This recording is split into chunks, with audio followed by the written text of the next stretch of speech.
seja glorificado e a gente sai engrandecido com algum conhecimento. Bom, na aula de hoje a gente vai falar do capítulo 23 e 24 de Atos, né? Como eu falei, a gente vai de dois em dois porque são capítulos curtos e são capítulos muito voltados para discursos. São os discursos de Paulo de defesa, né? Paulo se defendendo perante Sinédrio, Paulo se defendendo perante Félix, governador de Cesareia. Então, são capítulos que a gente consegue consolidar, apesar de dar bastante material, mas tem umas verdades muito, muito importantes, né? Eu estou muito feliz com essa aula, porque essa aula tem um conteúdo, logo no começo, que vai esclarecer muita coisa e vai nos abrir os olhos para outras, tá? Então, para a gente não perder o fio da meada, né? Paulo estava lá sendo linchado pelos judeus, vem Cláudio Lísio e tira ele do meio do povo, tenta açoitá-lo. Paulo reivindica sua cidadania romana, e aí Cláudio fica em dúvida, ele não sabe o que faz, porque tem um povo querendo trucidar Paulo, ele não consegue usar o método que ele conhece para descobrir o que está acontecendo, que seria uma forma de tortura, porque Paulo tem cidadania romana, e ele toma uma terceira via. Ele acaba decidindo entregar Paulo ao Sinédrio para que ele fosse julgado pelos seus, uma vez que ele era judeu também.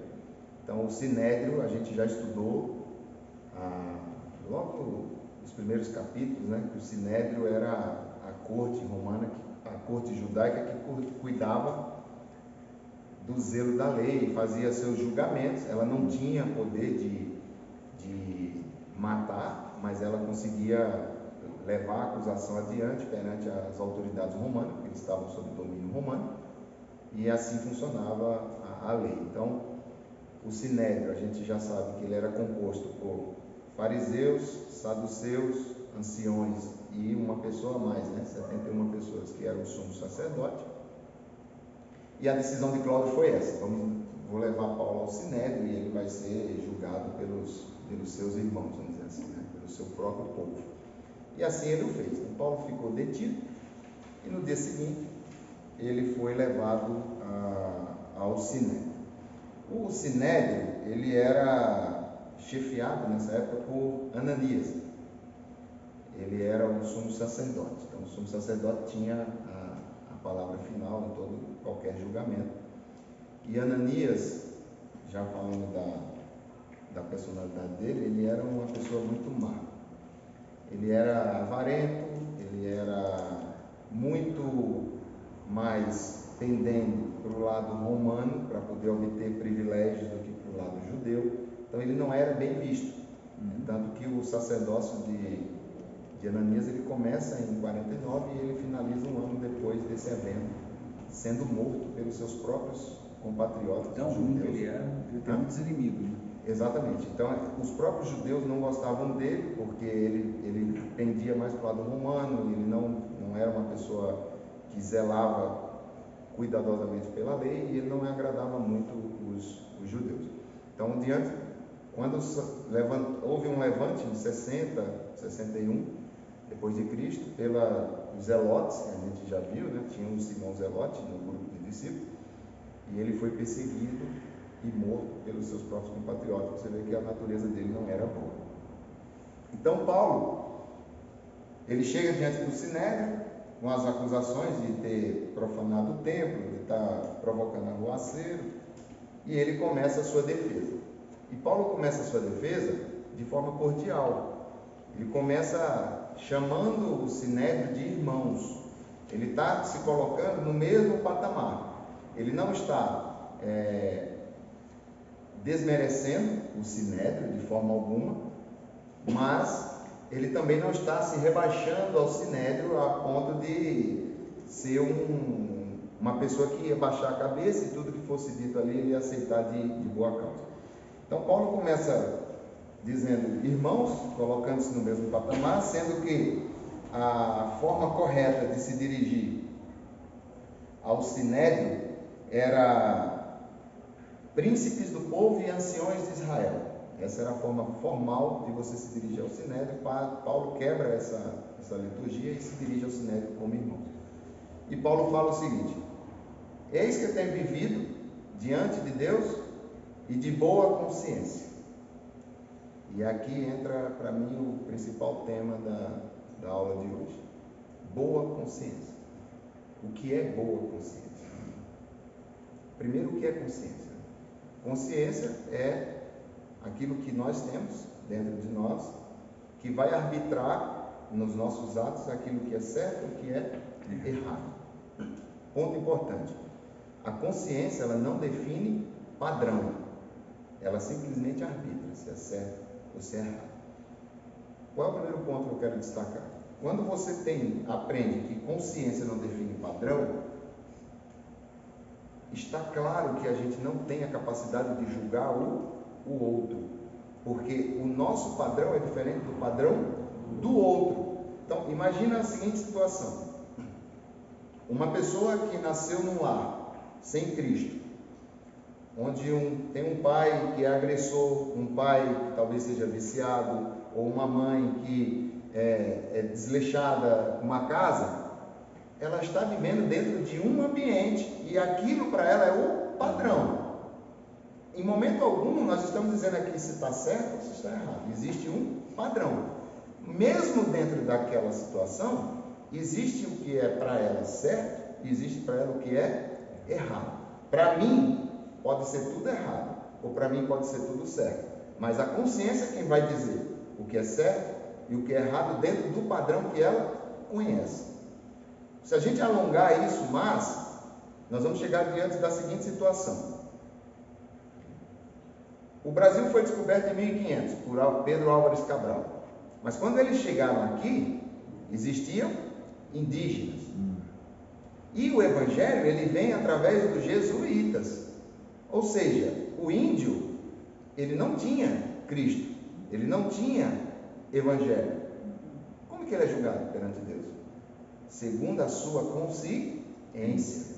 Então, a consciência, ela vai arbitrar entre o que é certo e o que é errado, ela vai testemunhar a favor ou contra você, dos seus atos, e é ela quem vai dizer para contar na sua história aquilo que você fez de certo ou fez de errado. Existia no meio indígena um padrão, determinado por eles, por circunstâncias, por cultura, por ética, por moral, não importa, existia um padrão.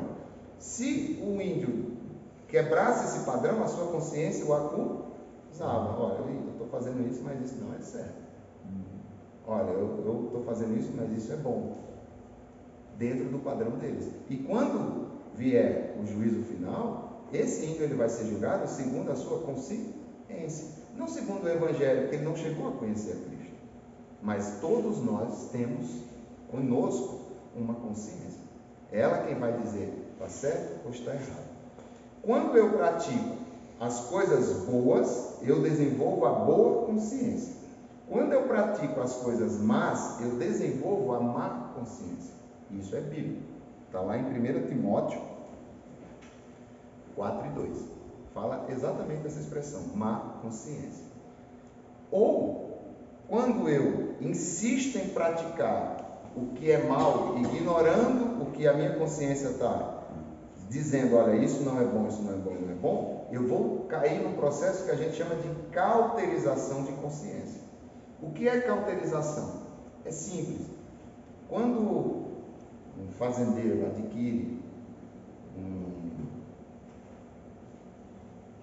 um rebanho de gado, vamos dizer, de boi, o que ele faz? Ele forja uma marca dele, ele aquece aquela marca, fica incandescente, e ele finca na anca do boi, para marcar o boi.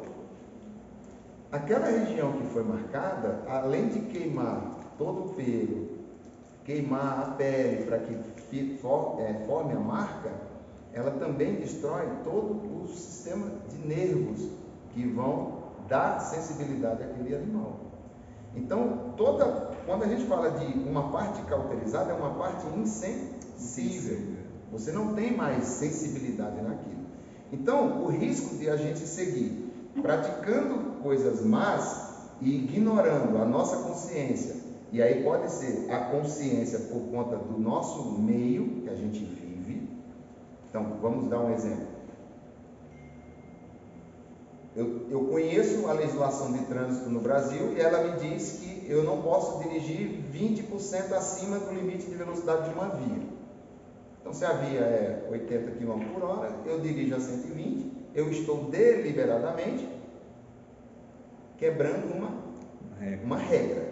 Quebrar a regra é pecado, porque pecado é transgredir a lei, não importa se é espiritual ou se ela é humana. Transgrediu a lei, você pecou. Se eu fico insistindo nesse comportamento, eu vou cada vez mais aceitando esse comportamento. Isso vai se tornando natural na minha vida. Isso é o que a gente chama de um processo de cauterização. A primeira vez que eu passei o limite de velocidade, eu estou olhando para tudo que é lugar, ver se tem um radar. A segunda vez, eu vou olhar. A terceira vez, não, e daqui a pouco se torna um movimento natural. Porque aquilo lá já não faz mais diferença na minha consciência. Lembra do comum e do normal? Sim. Dirigir acima, 20% acima da velocidade permitida, para mim passa a ser normal. Mas não é normal, é comum, mas não é normal. Só que a minha mente já está cauterizada. Então, trazendo para o lado espiritual, como funciona no lado espiritual? É simples assim, irmão. Eu conheço aquilo, eu tenho a minha consciência, eu tenho o Espírito Santo dentro de mim, eu tenho uma voz que vai me avisar toda vez que eu cometer algo ou fizer algo que não está de acordo com a vontade de Deus ou com os princípios de Deus, e o Espírito Santo vai me avisar. Olha. Seria mais ou menos aquela história que a gente ouve muito, infelizmente, não tem nada a ver. Você namorar outro carinha ali, outro menino, outra menina, ou um cara, enfim. Qualquer coisa. A maioria dos crentes, muitos crentes agem dessa maneira, né? Tem disputa. Não tem nada a ver, né? Enfim, né? Essa cauterização, você vai se acostumando a fazer o que é errado e acha que não é mais errado. Exato. E o perigo de você fazer errado, você tem um aviso do Espírito Santo, você faz novamente, você tem um aviso do Espírito Santo. Então você está aos poucos perdendo a sensibilidade da voz do Espírito Santo. E eu vou mais longe. O processo de cauterização é como um processo de vício em droga. A pessoa começa com um pouquinho, aí aquele pouquinho já não é suficiente, ele vai aumentando a dosagem, vai aumentando a dosagem, vai aumentando a dosagem, até que aquilo se torna sua perdição. Então, é um perigo a gente ignorar a voz do Espírito Santo ou ignorar a voz da nossa consciência, porque será o nosso juízo. Até mesmo, né, Fabiano? Porque a palavra de Deus, não sei onde está, vou passar esse salmo, que Deus honra as intenções do nosso coração, né? É o que está no coração. E errar, todos nós somos passivos de erro. Podemos errar, né? Porque somos humanos. Porém, eu creio que muitas das vezes a gente erra involuntariamente. Exato. Mas daí porque somos falhos, é da natureza humana. Errei, pensei, falei. E agora? Então, o Senhor sabe o que está aqui dentro do coração da gente. É como assim, o coração, por isso tem que orar o livro de Salmo que se cria em mim, um coração puro, renova em mim um espírito reto, que a gente lê, está na palavra de Deus. Porque esse coração puro, às vezes você erra, mas o seu coração é puro. O Senhor. Mas é por isso que a misericórdia do Senhor se renova a cada manhã. É por isso que a gente tem junto a Deus um advogado que está o tempo inteiro intercedendo por nós, justificando os nossos pecados, porque é da natureza humana errar. A lição que nós temos que aprender aqui é a não ignorar a voz do Espírito Santo. Toda vez que eu cometer algo que a minha consciência acusar, eu preciso imediatamente retroceder, me arrepender, se possível corrigir e tomar um novo rumo. Fabiano, uma coisa que você falou é muito importante, que a gente cria padrões. Só que quando você se torna cristão, o teu padrão não é de onde você veio, aonde você está, ou para onde você vai. O teu padrão é a palavra de Deus. Sim. Esse é teu padrão. Você tem que se encaixar dentro do que a palavra de Deus. Hoje a nossa verdade prática não é um livro de autoajuda ou uma coisa que o pastor falou paralelo. Não. É a Bíblia. Por quê? Porque além da gente seguir padrões errados que eu falo que não condiz com o cristão, aqui eu estou falando relacionado a cristãos. A gente tem uma outra luta, que o apóstolo Paulo falou lá no livro de Romanos, capítulo 7, versículo 19 e 20, que diz assim, porque não faço o bem que eu quero, mas o mal que eu não quero, esse eu faço. Mas se eu faço o que eu não quero, já não sou eu quem o faz, e sim o pecado que habita em mim. Ou seja, eu esforço para fazer o bem e o mal eu faço de forma voluntária. Isso é muito perigoso. É muito perigoso. E o processo de cauterização, irmãos, ele sempre vai esbarrar, ou sempre ele vai ser uma trilha chamada justificativa. Eu sempre vou ter uma justificativa para a coisa errada. Se a gente não está no ambiente eclesiástico, a gente vê a sociedade dizendo, não, ele é assim porque a mãe é assim, porque o pai é assim. Não justifica. Não justifica. Nós temos N exemplos na sociedade de filhos que foram criados no mesmo ambiente. Um copiou o comportamento ruim que ele viu, o outro foi exatamente o inverso. Exatamente o inverso. Porque um resolveu ter consciência e falar, eu vou buscar o que é bom, e o outro falou, olha, esse é o que eu conheço, é esse aqui que eu estou, e ele começa a se justificar. E na medida que ele vai se justificando, ele vai começando a aceitar de bom grado tudo aquilo que ele comete de irregularidade, tanto no campo material e trazendo para o mundo espiritual, da mesma forma. Da mesma forma. Quando eu começo a justificar que eu cometi um erro, não, mas eu cometi um erro porque ou eu fui induzido, ou o irmão me induziu, ou eu... Você começa a terceirizar a responsabilidade e passa a assumir aquele comportamento como algo cotidiano. Assim, por exemplo, se eu fiz algo errado, não fiz porque eu quis fazer. Alguém me induziu. Alguém é culpado, eu sou. Quando você terceiriza a responsabilidade, você não assume aquele erro. Logo, você não vai buscar a tratativa, porque o problema é do outro. Se o problema é do outro, eu não preciso fazer nada. E é aí onde está o erro, e você começa a ter a sua mente cauterizada. Voltando para o exemplo de Paulo.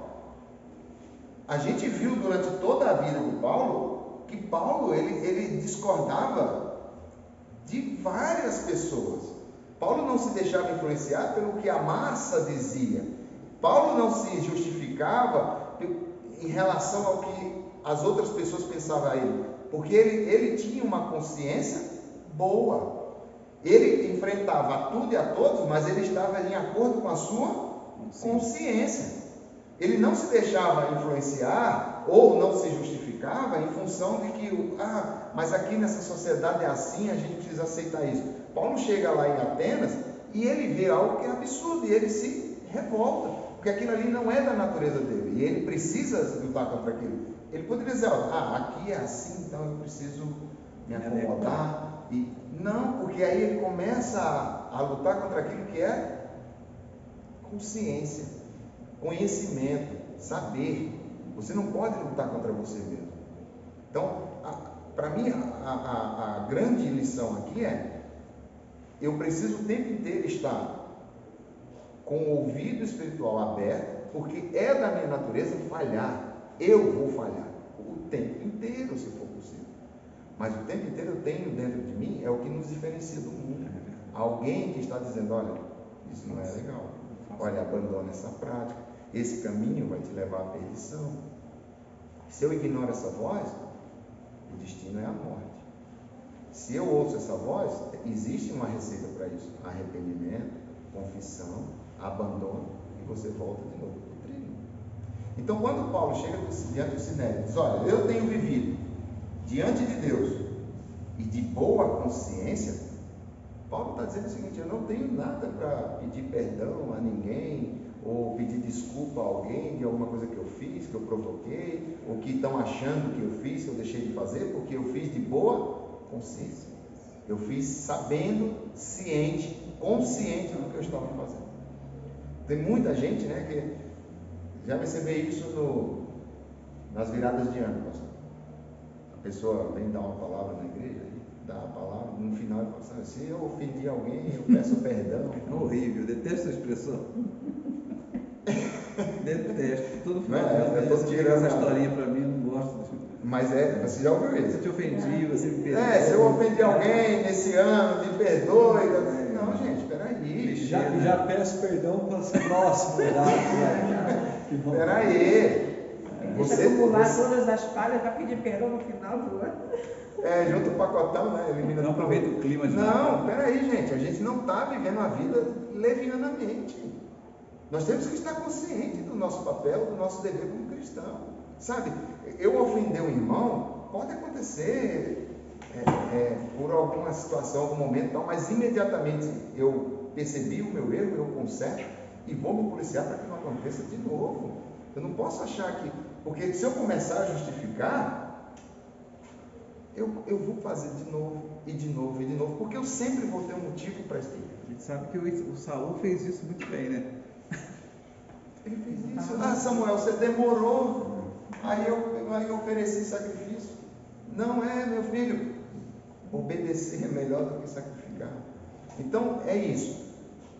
Você ignorar a coisa má que está em nós, que é da nossa natureza, você entra no processo de cauterização através da justificativa. Não é justificação, justificativa. Eu começo a ter um motivo, terceirizar o problema e vou seguir na minha vida, e daqui a pouco eu estou insensível. Deus está falando claramente na igreja e a pessoa sai daqui vazia, não é? No caso, até essa palavra de cauterização, ela chega ao ponto do enigma. Chega ao ponto do inimigo. O inimigo? Exato. Da iniquidade. No versículo da nova foi falado. Exato. Aí já está tudo normal. Comum, né?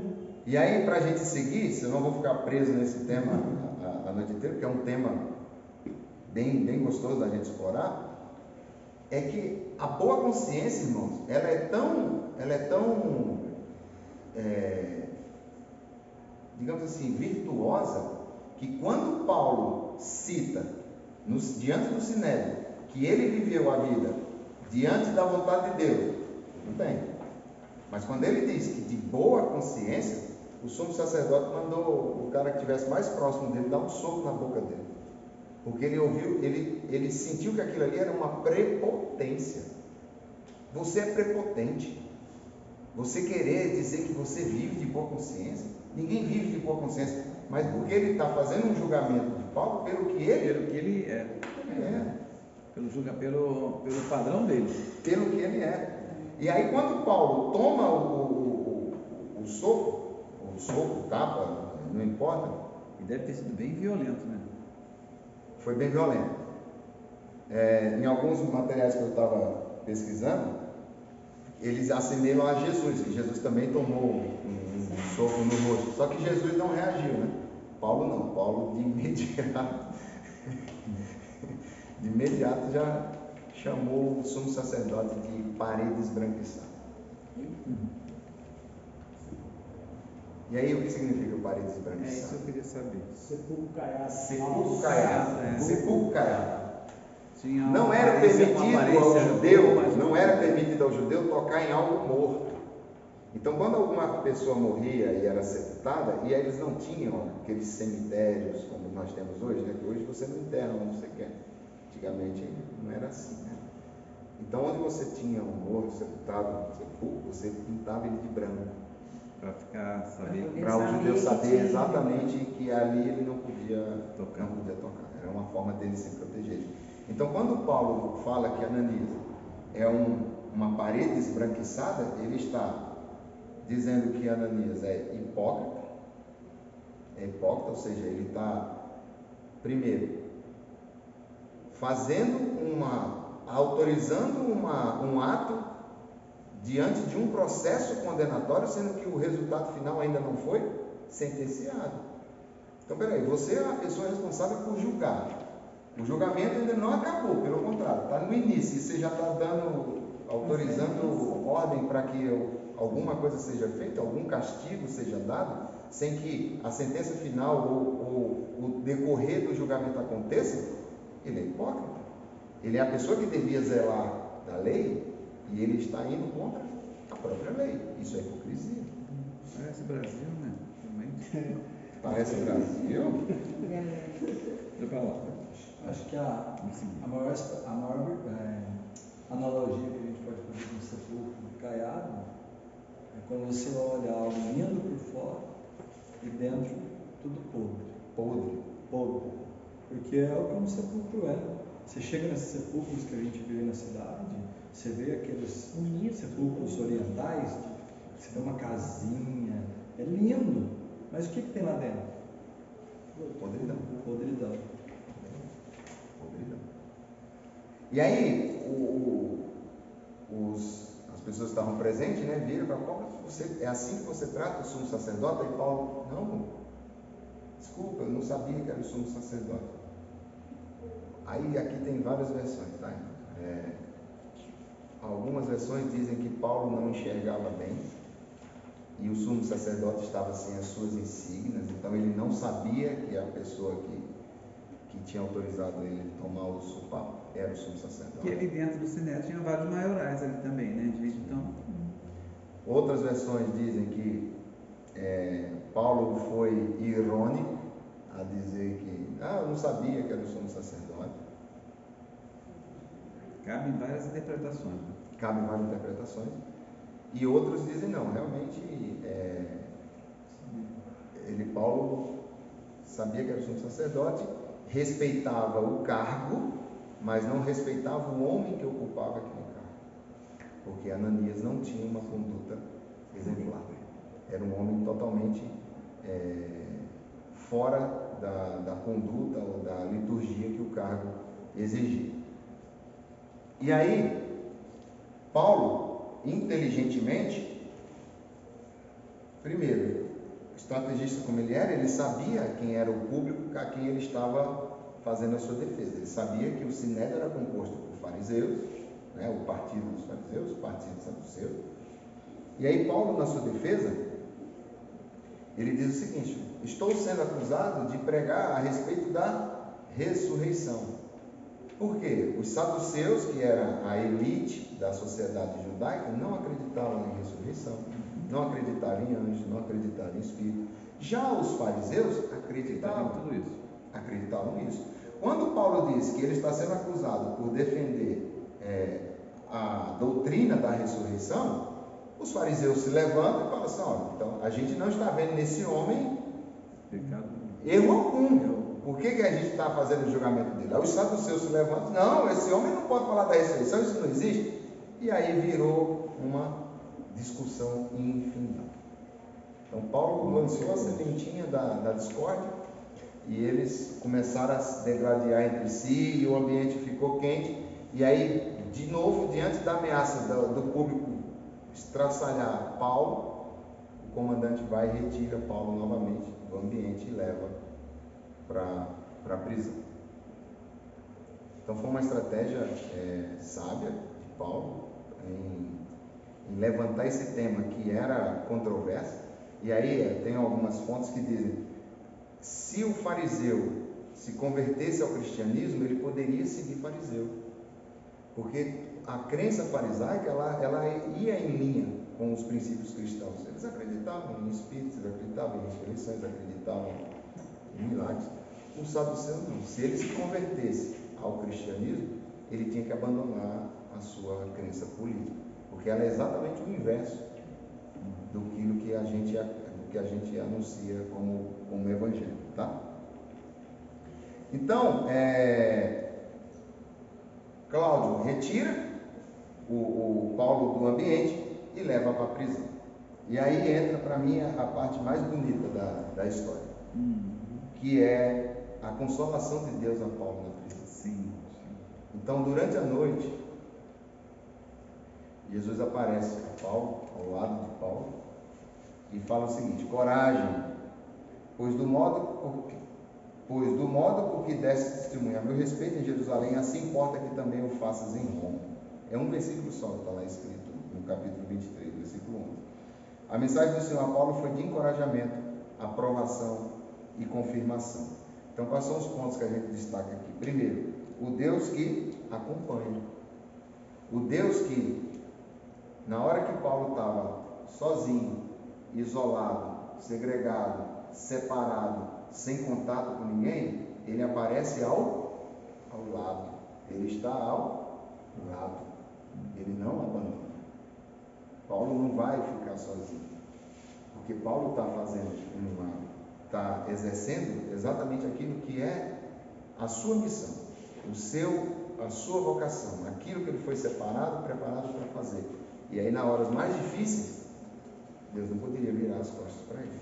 Então está lá Jesus ao lado de Paulo, na prisão, o confortando. Segundo, o Deus que encoraja. A primeira palavra que ele fala é coragem, ou tem de ânimo em algumas outras versões. Coragem. Ou seja, não desanima agora. Já se passaram 15 anos de sofrimento, mas continua firme. Coragem. O caminho está correto. É essa a estrada. Não desanima, porque muitas das vezes, irmão, a gente vê pessoas que ficaram 30 anos na igreja, 30 anos, passando dificuldades, tribulações, angústias e tal. E aí, perto do seu fim, vamos dizer assim, a pessoa desanima, desiste, abandona, acha que não valeu a pena. Mas tem um Deus ali dizendo: coragem, bora, um pouco mais, está certo. O que está acontecendo está correto. A tua postura está correta. Deixa levantar, mas eu estou ao seu lado, te encorajando, para que você prossiga. E nós vamos viver situações assim, pastor. Nós vamos ver situações em que vai se levantar nuvens de inimigos contra a igreja, a gente vai se sentir acuado, mas a gente precisa lembrar desse versículo 11 do capítulo 23. Estou ao teu lado. Coragem. Coragem. É difícil, parece impossível. Coragem. Não desanima, se fortalece. Vamos junto, não está só. E por fim, um Deus que comisiona, um Deus que direciona. Olha, isso que você fez aqui em Jerusalém, da mesma forma que você fez a defesa do Evangelho aqui em Jerusalém, eu quero que você faça em Roma. Então Deus está comissionando, está dizendo: olha, você tem um objetivo aí, você vai chegar em Roma e eu quero que você faça exatamente a mesma coisa. Com essa última parte do versículo, a gente começa a entender que a aula 21 e 22, existia um porquê Paulo virar as costas para todas as profecias e continuar seguindo rumo a Jerusalém. Existia um plano traçado por Deus com um fim determinado. Paulo poderia não saber os planos de vida, mas ele não ouviu as profecias, porque, primeiro, de novo, as profecias não proibiram de seguir, simplesmente o alertaram do que o esperava, mas existia um plano. Deus queria que Paulo chegasse até Roma, e para isso ele providenciou todas as condições para que Paulo fosse a Roma, sem pagar nada, escoltado, e aí o Evangelho ia chegar até Roma e ia ser pregado aos romanos. Então existia um propósito naquilo que Deus fez, tá? Só que, enquanto Paulo estava sendo confortado por Deus, alguns judeus asiáticos mais fanáticos, os caras não aceitavam que esse rapaz podia sair impune. E aí mais ou menos 40 judeus fizeram um voto sob anátema, ou seja, um voto sob maldição, de que eles não comeriam nem beberiam enquanto não matassem Paulo. E não só isso, não é que 40 pessoas se juntaram e armaram um plano. Eles foram até os principais líderes e comunicaram: olha, estamos sob juramento de maldição, juramento de maldição, que a gente não vai comer nem vai beber até que a gente assassine Paulo. Então, o que acontece? Eles morreram, né? Porque não mataram. Morreu de fome, né? Mas a gente só vai saber disso depois, né? Da história. Vamos ver o que vai acontecer. Você vai falar, né? Não, é que é como se fosse um exemplo, o anátema, que é algo que sempre surge dúvidas, né? As pessoas sempre perguntam, mas é uma expressão que a gente pode usar no dia de hoje como se fosse uma macumba. É uma maldição que a pessoa quer lançar sobre o outro. É uma macumba. E isso é interessante a gente começar a entender o que significa essa expressão. Amaldiçoar alguém. Exatamente. Exatamente. E o plano era bem simples. O plano era pedir, olha, não ficou nada resolvido hoje, falando para os líderes, né? Pede para amanhã trazerem Paulo de volta ao Sinédrio, que ele vai ter que ser escoltado da prisão até o Sinédrio. Então tinha uma distância curta, mas tinha uma distância. E aí, no meio da multidão, a gente vai mandar alguém sair do meio da multidão inesperadamente e esfaquear Paulo, ou, no caso, cortar a garganta, porque estavam armando uma cilada. Era uma cilada, é tudo planejado para dar fim à vida de Paulo. Porque existia, naquela época, assassinos profissionais. Eles usavam adagas curvas, que ficavam escondidas dentro das suas vestimentas, mas que a qualquer movimento a lâmina fazia o seu trabalho. Então, era esse o plano desenhado para dar cabo à vida de Paulo no dia seguinte. Só que é difícil, no meio de 40 pessoas, uma coisa dessa ficar em segredo, né? E aí Paulo tinha um sobrinho, um filho da sua irmã, ficou sabendo que estava sendo tramado esse plano, foi até Paulo e falou: Paulo, estão tramando isso contra você e tal. Paulo pediu para ele procurar o comandante, para o comandante levá-lo até o centurião, contar a história, e assim foi feito. Esse sobrinho de Paulo, a gente não tem muitas informações sobre a família de Paulo, tá? Eu tentei pesquisar, procurar, mas não acho. Só fala que existia um sobrinho. Paulo tinha contato com a sua família, isso eu consegui ver, mas não dá mais detalhes. Esse sobrinho foi até o Cláudio Lisas e contou o que estava sendo armado. E... Oi? Não, estava sendo matar o Paulo. Exato, estava sendo armado para matar Paulo.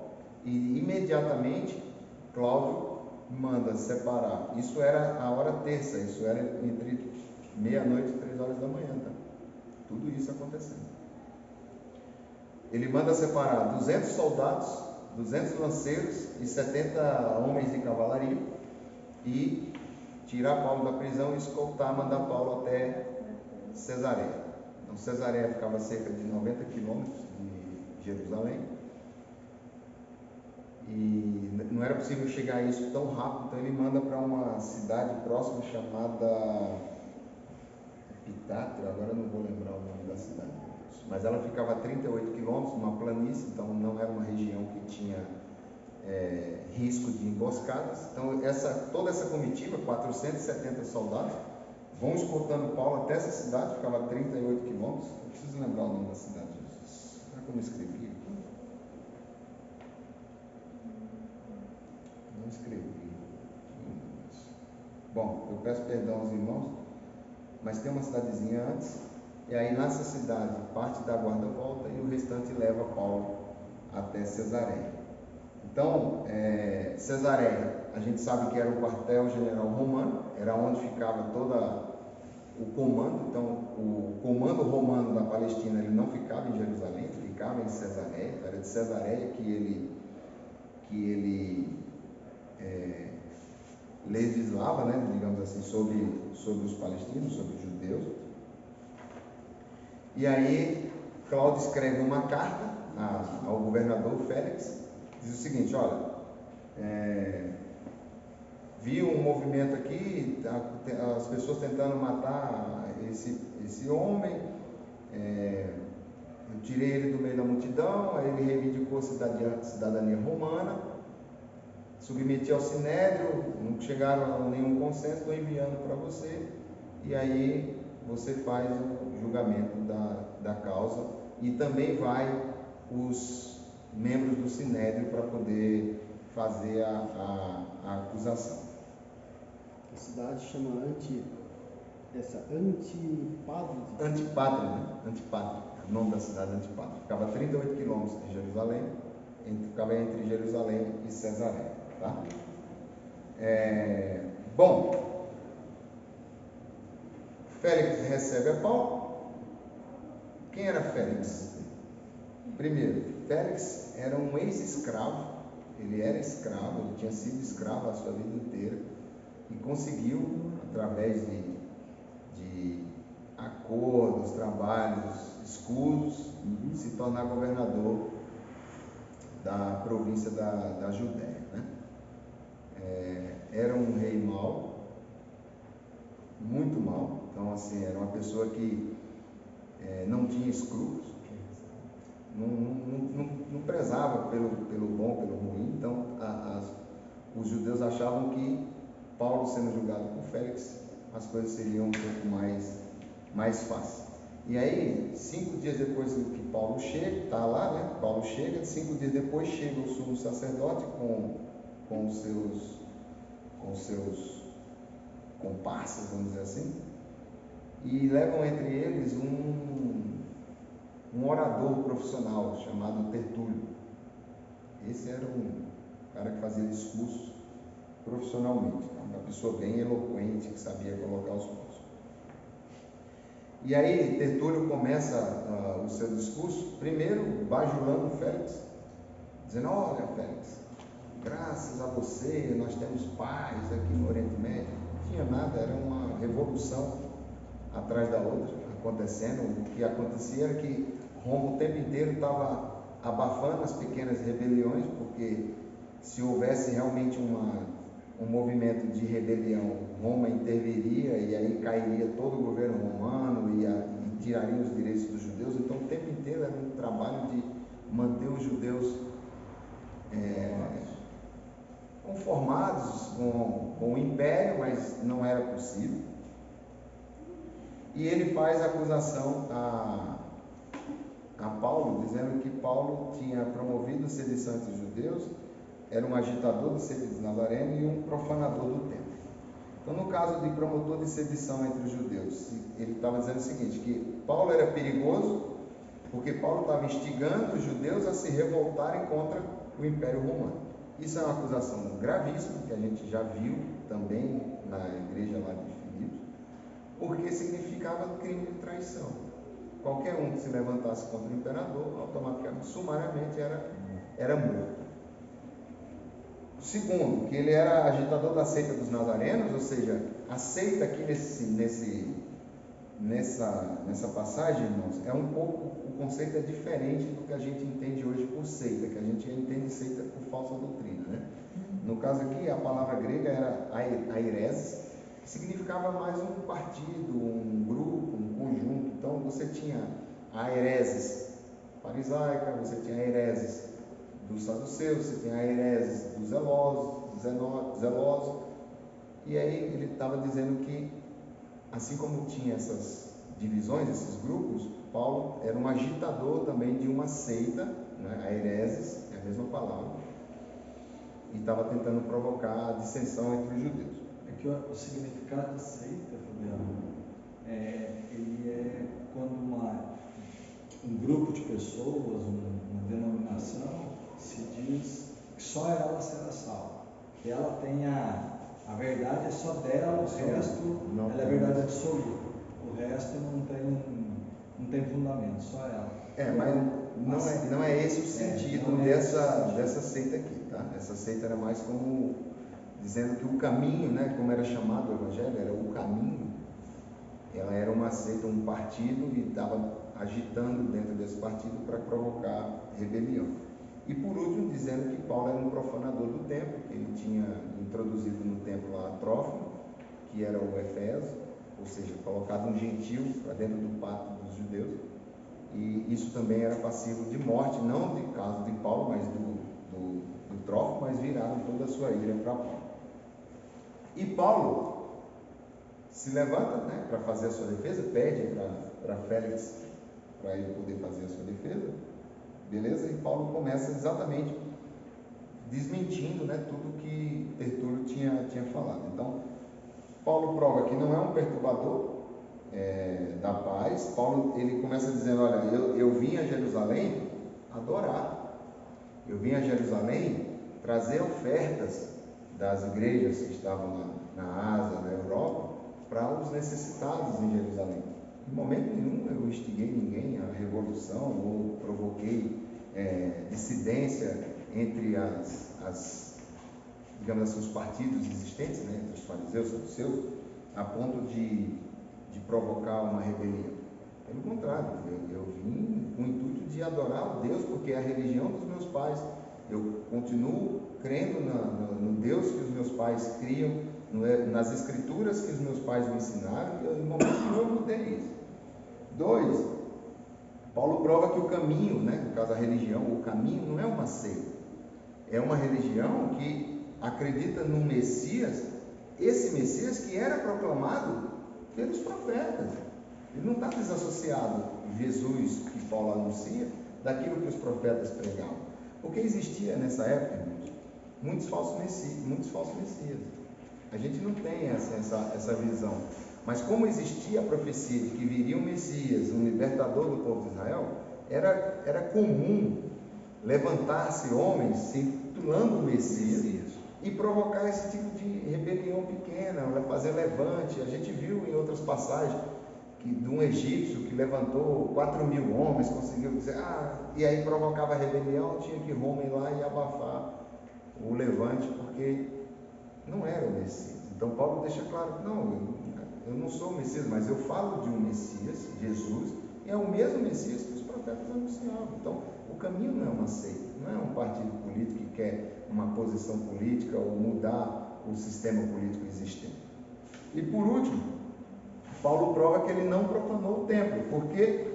Porque ele fala que ele estava no ritual de purificação, e exatamente ele passou pelo ritual de purificação para que não fosse profanado o templo. Então os judeus, acharam que Paulo tinha introduzido o Trófimo ao pátio dos judeus, o que não era verdade, era coisa da cabeça dele. Paulo era coisa da cabeça dele. Mas pelo contrário, eu não vim profanar, eu vim exatamente, sou defensor das leis judaicas, eu sigo as leis judaicas, eu não sou herege.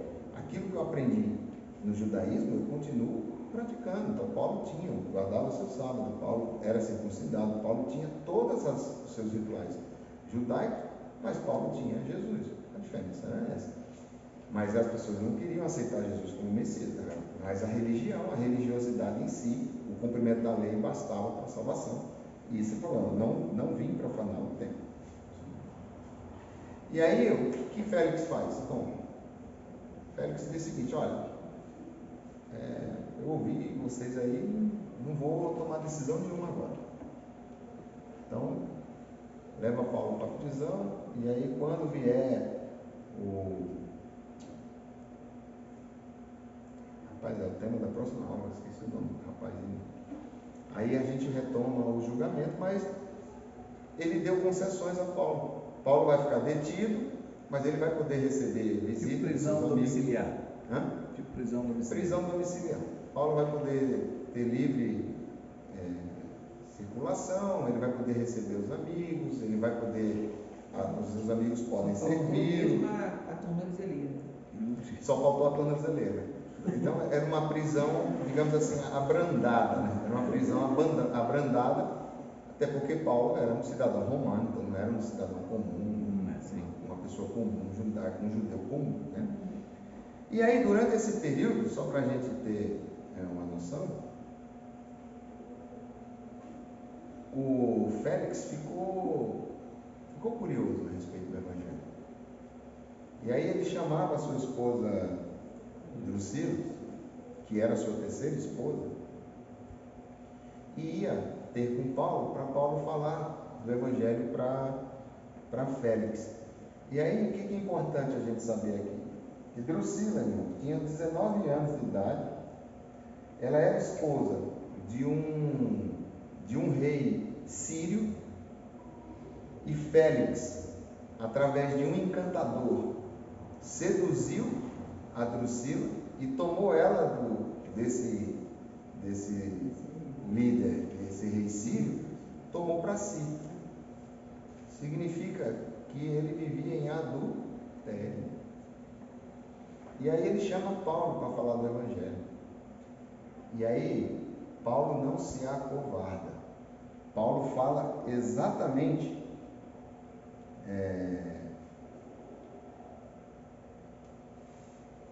Paulo fala sobre 3 temas.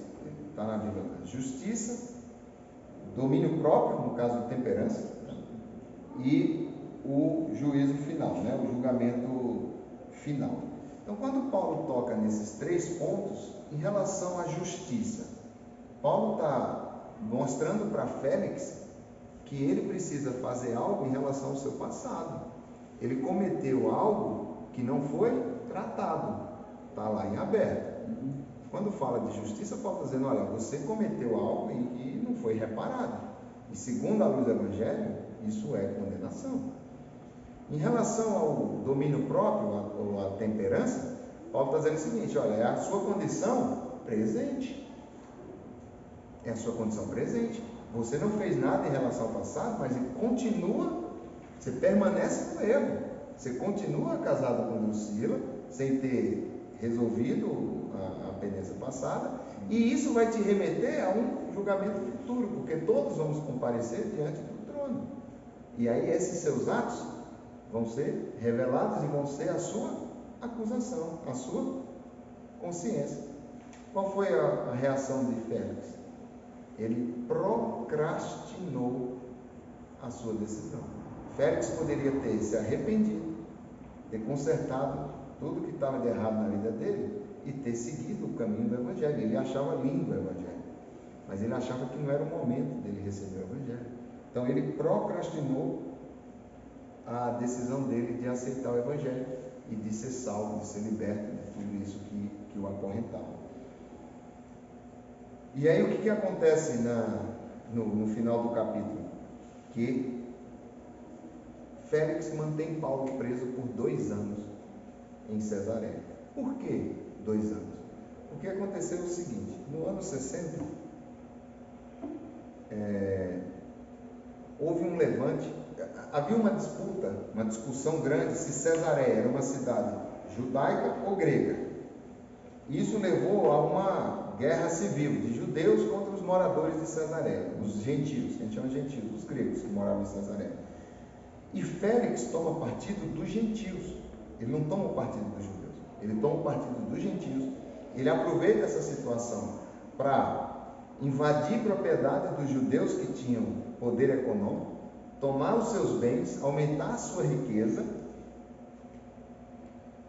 Só que tinha uma consequência: os judeus que eram da alta aristocracia, eles mandaram mensagem a Roma, dizendo tudo o que Félix estava fazendo na região. Então Félix foi chamado a Roma, e ele só não foi morto em Roma por conta do seu irmão Palas, se não me engano o nome dele, isso aí, por conta de Palas, que intercedeu junto ao imperador para que Félix não fosse morto pelo governo romano. Então Félix é destituído do cargo, entra um novo governador, a gente vai ver no capítulo 25, mas esse período todo passa-se mais ou menos 2 anos. E outra coisa, a intenção de Félix manter Paulo preso logo no início da prisão, e ele ia visitar, porque ele ouviu Paulo dizer que trouxe ofertas dos países da Ásia, da Europa, e ele achava que Paulo ia pagar pela sua liberdade. Mas Paulo era um homem que vivia de boa consciência. Rapaz, viver de boa consciência é um negócio assim, espetacular. Vou dar um exemplo, me veio agora. A minha esposa comprou um sofá, e aí ela vendeu o sofá que nós tínhamos. Ela pediu um valor X, E aí entrou em contato com a moça, falou, eu quero ficar com o sofá, tal. A moça deu uma entrada lá, R$100. Tá bom. Aí ligou outra moça. Não, olha, eu queria o sofá. Disse, não, mas eu já falei com a outra moça lá. Não, eu pago o dobro do que a outra pagou. O dobro. E a Cristiane falou assim, não. Já tinha prometido para ela. Eu já fechei o negócio. Eu já dei a minha palavra a ela. Eu não posso voltar atrás. Isso é viver de boa consciência. Aquele que jura com dano seu, aquele que jura mesmo com dano seu, não muda. Por quê? Porque está ciente daquilo que é feito. Eu lembro do pastor Sérgio, que ele falou que comprou um carro, foi colocar insufil no carro, e o rapazinho que estava colocando insufil, ele sabia que ele era pastor. Ele falou, pastor, por aqui eu vim botar insufil. Ó, pastor, aqui está na moda a gente colocar insufil em 85%. Ele falou, mas o que a legislação diz? 60%. Então cumpre a legislação. Isso é viver de boa consciência. Então, assim, a boa consciência, irmão, é o que nos faz erguer todo dia e ver o mundo colorido. Você poder andar de cabeça erguida. Não importa o que o outro pensa de você, o que o outro acha de você. Isso vai remeter ao que o pastor Israel começou aqui hoje à noite. A nossa liberdade. Quando eu vivo de boa consciência, eu sou livre. Não importa o que o outro acha que eu deveria fazer, ou como eu deveria me comportar, o que eu deveria aceitar para que eu seja aceito. Eu não preciso ser aceito, eu sou livre. Eu vivo de boa consciência e na vontade de Deus. Então, para mim, essa é a lição principal que a gente aprende hoje com essa narrativa de Paulo. Amém? Deus abençoe a todos. Amém.